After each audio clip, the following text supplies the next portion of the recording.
Hi. Wow, what a 6 months we've had. So many changes have been going on for everybody. In the property market, as usual, the media has predicted massive drop in property prices.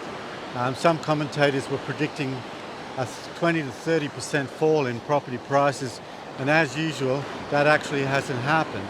Byron Bay and the hinterland has really stayed quite stable and been immune from a lot of those drops. Yes, in the city, we did see a lot of apartments and units listing online empty. So that investor market has certainly dropped off a lot. What's been happening is that in a time of crisis, there's a lot of people who look at the idea of a veggie garden, solar panels, a water tank quite attractive. So we've been seeing a huge amount of demand for rural properties for people to escape the city and work from home, because that's what's been happening. A lot of people have realized the advantages, both employees and companies realizing the advantages of working from home. And that could be more or less the new normal. That activity was already happening pre-COVID. A lot of people moving out of the cities and looking for attractive destinations in which they can work from home and live an interesting lifestyle. So that's been a strong move.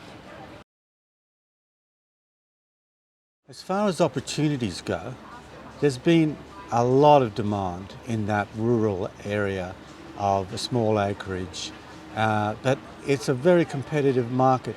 When something that's good and good value comes on, there's a lot of competitive bidding, and you've got to be really well researched, really prepared and ready to jump in quickly when it happens, because most of the times I experience on a rural property, unless it's handled well, there's competitive bidding, and before long the price is jumping out of your control.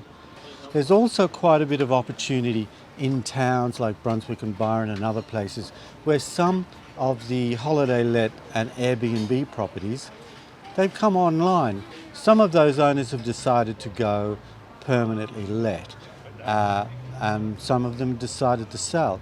So these properties aren't being heavily discounted. They're not distressed sales, but they're for sale where before they have not even been for sale. So that's an interesting trend as well.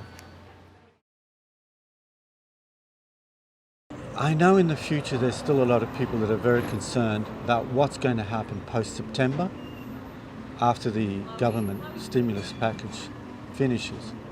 Now that's pretty understandable. I can totally relate that that is a concern. But again, I feel that Byron and the hinterland is going to be immune from a lot of those shocks.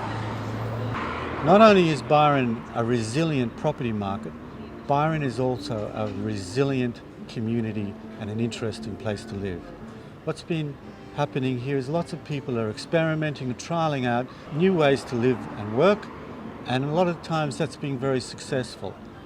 Byron has a very strong potential going forward, and it's a very dynamic and fascinating community which has ongoing potential. So please don't hesitate if you've got any questions at all about Byron property, just give me a call and I'll be happy to help you. All the best, and I'll see you in 6 months' time for the Byron Market Watch. Bye-bye.